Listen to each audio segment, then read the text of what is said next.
How's it going, IO? It's been a crazy day for news. Today we're gonna get into why police were called to Britney Spears' house, the fact that Lea Michele ignored Sadie Sink on live TV, and Doja Cat's insane Fashion Week looks. First off, why can't people just leave Britney alone? That's a question everyone's asking after police were called to her home to conduct a wellness check on her just because she deleted her Instagram account. Fans believe there was something seriously wrong with the singer after she took herself, so they decided to call the cops to her home to see if she was in danger. So how did Britney react to the intrusion? Well, as you can expect, she was reportedly left annoyed with her fans. Sources told TMZ that she was frustrated at the unexpected visit and called it an inconvenience. So why did it happen in the first place, considering that Britney has deleted her Instagram account multiple times in recent years? But for whatever reason, fans felt that this time was different. They became alarmed and thought that she was in trouble. They then called the Ventura Coast Sheriff's Office. Deputies from the Sheriff's Office then went out to Britney's home and determined that there was no reason to believe she was in danger. A police spokesperson told Page 6, "I can confirm that we did get calls into our dispatch, and essentially I can confirm that we don't believe that Britney Spears is in any kind of harm or any kind of danger." Some of the worried fans who made the calls to police took to TikTok to live stream the wellness check requests. One of the callers identified herself as Christina, and she could be heard saying, "I was calling because I'm worried about the physical safety of a resident in your area. There's been suspicious activity online, and now her account has been deleted." But what suspicious activity was she talking about? Well, before her account was taken down,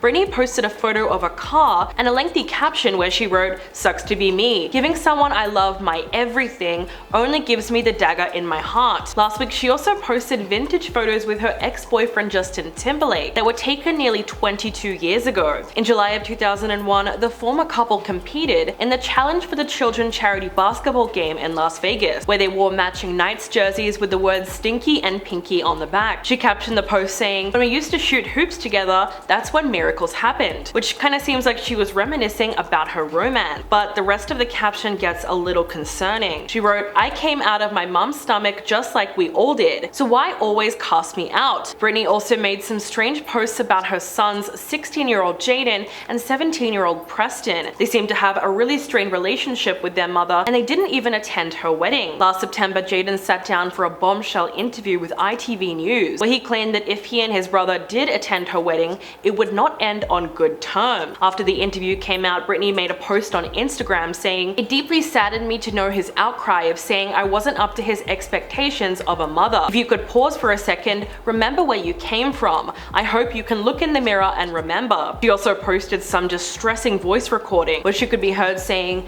"Jaden, you undermine my behavior just like my whole family always has. When you say, I hope she gets better, I will pray for her. Pray for what? I keep working so I can pay off mom's legal fees and her house. You guys want me to continue to get better so I can continue giving your dad 40 grand a month? Or is the reasoning behind you guys deciding to be hateful that it's actually over in 2 years and you don't get anything?" So it sounded like she was talking about cutting them off financially when they turn 18. But whatever the case, clearly there is now a deep rift within the family, and the intrusive media attention is only making it worse. Earlier this month, footage of Britney's supposed meltdown at an LA restaurant went viral on social media. Customers immediately recognized her and started filming, which drove her over the edge. In the clip, you can see that she uses a menu to shield her face from the camera. Around the same time, eyewitnesses said that she began yelling and muttering to herself. This led her husband, Sam Asghari, to become upset and storm out of the restaurant without her. In the end, so many people were quick to assume that it was Britney who was causing a scene. Never mind the fact that none of us would appreciate being filmed while we're going out to eat. So realistically, there's plenty of reasons why she would be stressed right now and need a break from social media. And maybe that's all that's really going on here. Next up, let's talk about the fact that Lea Michele straight up ignored Sadie Sink. The actress has upset a whole new group of fans after she appeared on The Tonight Show with Stranger Things star Sadie Sink. Lea joined Jimmy Fallon this week for a game of charades, but before the game even got started, the backlash had already begun. A clip of the moment has now gone viral on social media, and people quickly started pointing out that Lea pushed Sadie out of the way so that she could position herself in the middle of the group. Sadie was on stage before her and had already been introduced. She is standing beside rapper Tariq Trotter, who stands beside Jimmy Fallon. And when Lea walks out, she greets Sadie by touching her on the arm before reaching across from her to shake hands with Jimmy. She then takes a step forward and stands directly in front of her to shake hands with Tariq. The young actress is then completely blocked from the camera for a second until until she steps aside to give Lea her spot. Of course, there's a very strong probability that Lea was told to put herself between Sadie and Tariq, but some viewers are not so sure. Now, if you think people might be reading a little bit too much into this, it actually makes a lot more sense when you consider everything that's come out about Lea in the new documentary The Price of Glee. The documentary looked into the tragic lives of some of the cast members of the musical series. The three-part documentary consists of interviews with crew members, background actors, and close friends and family members of the Glee cast, and they do not hold back when it comes to opening up about the show. The new series has come through with some bombshell allegations about Lea Michele, who starred as Rachel Berry on the show for 6 seasons from 2009 to 2015. The assistant to the executive director Garrett Greer described her as a narcissist and claimed that there was a conflict whenever she felt her character wasn't getting enough attention. Davia Snell, who appeared in a season 4 episode of Glee, said that Lea banned him from sitting with the main cast during their lunch break because she didn't think that he belonged. He said, after we had filmed that scene and obviously there was a lunch, Darren was like, yo, you should come by.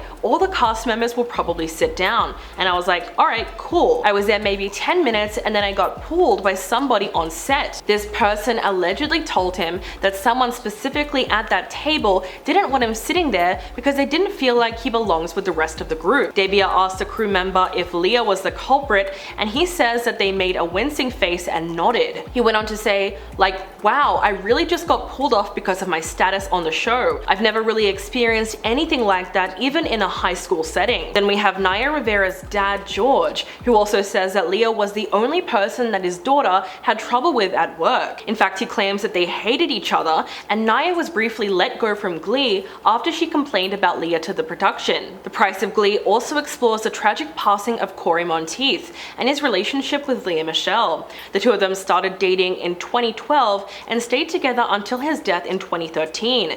In the documentary, several crew members said that they were surprised by the pairing because they didn't really feel that Corey and Lea were good for each other. They were also uncomfortable with her decision to keep filming the show so soon after his death, since the show's creator left the decision up to her. Apparently she was given a few options, like taking a hiatus and cancelling the show altogether, but she chose for everyone to return to work just 2 weeks after his passing. That's a decision that seemed to upset the rest of the cast as well. At the time, many of them expressed frustration with the fact that they were forced to return to filming and didn't have adequate time to mourn their friend. Now, these latest allegations against Lea only seem to remind us of the old one, where a handful of cast members came forward to accuse her of racism and bullying on the set of the show. It all started in June of 2020, after the actress tweeted her support for Black Lives Matter, and she was then called out for hypocrisy. Co-star Samantha Ware exposed her horrible behavior and said that she made her life a living hell during their time on Glee. Samantha even claimed that Lea threatened to defecate in her wig. Amber Riley also supported her claim, and Heather Morris added that she was very unpleasant to work with. But obviously, those allegations were only the tip of the iceberg. And now, on a lighter note, let's take a look at Doja Cat's insane Fashion Week looks. These days, she's constantly pushing fashion and beauty boundaries. All eyes were on her when she rocked up to Paris Fashion Week with her entire face and body painted red and started with 30,000 Swarovski crystals. Her look was called Doja's Inferno,